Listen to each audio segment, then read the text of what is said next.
And our first story slammer, who happens to be doubling this evening as our MC, is our own Vince Pilato. He is chairman of the board at ForKids. He is no stranger to the stage, as stand-up and is his shtick, and he's often seen on stages throughout Hampton Roads and up and down the East Coast. And Vince, where are you? Because I am done. Let's give a big hand for our MC for the evening, Vince Pilato. Clean up my trash. Thank you, Kim. Appreciate that. Thanks for cleaning up your trash. Thank you. Oh. Yes, sir, yes, sir. Was that not one of mine there? All right. Thank you guys for coming out. What a great event. How about giving yourselves a round of applause? Helping put an end to homelessness. Look at you guys. That's great. It's great. We have got a great lineup for you guys tonight. Just going to run through that lineup real quick. You know who your favorites are. We got Jerry Gaines Jr. Clap for Jerry. Got Julie Clark. Dr. David Spiegel. Pastor Jim Wood. Toy Savage.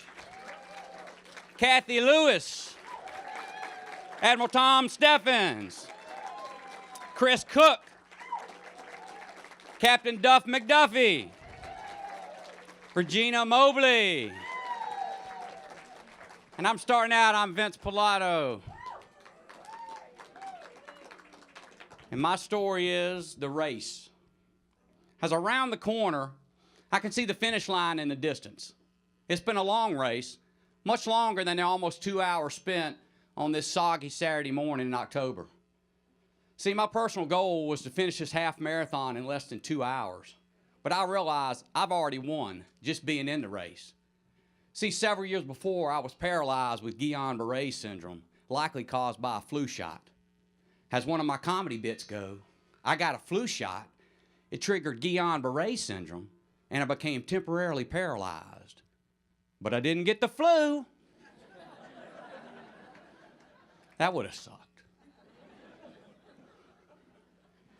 I was in Dallas on a business trip when I fell out. It was February 7th of 2000, but I remember it like it was yesterday. I remember the preliminary diagnosis, the call to my wife, Susan, and how quickly I was losing my strength. Back in those days, I had a flip phone, and it wasn't long till I couldn't flip anymore. Eventually, I couldn't move at all. I was terrified. At 36, I'd never before been hospitalized. Spent a week in the ICU, 2 weeks total in Dallas, and then an air ambulance ride home. I think it was my first private jet ride. I never imagined it strapped to a stretcher. I arrived back in Norfolk on a Friday night, and I took an ambulance from the airport to the 9th floor of Centerra Norfolk General Hospital. There, I'd spend the next 6 weeks. I had no idea what a difficult climb I had in front of me. The decline had been ridiculously fast. The recovery would take years.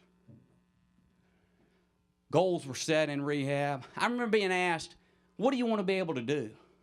And my answer, everything. And so the road back began. Little by little, I regained movement in my fingers and my toes and in my hands and my feet. And as I regained movement, I exercised what I could, and slowly it returned. But plateaus were reached, and fear and depression would set in. But I just kept picturing myself back, doing my thing. And along this incredible journey, I was meeting so many amazing heroes that were helping me get my life back. I'll never forget them. All the therapists, the nurses, the doctors, my fellow patients, and then my lovely wife, Susan. She was my strength when I had none. So as I crossed this finish line, I raised my arms as I always do, having completed 6 such halves since my fall. Yes, I've achieved my personal best time of 1 hour and 53 minutes for this 13.1 mile race.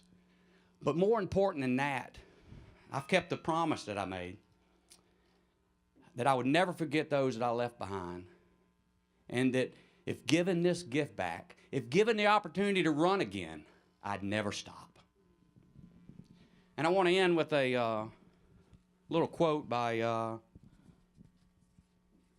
William James.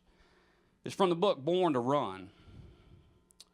Beyond the very extreme of fatigue and distress, we may find some amounts of ease and power we never dreamed ourselves to own. sources of strength never taxed at all because we never pushed through obstruction. Never quit, guys. That's my story.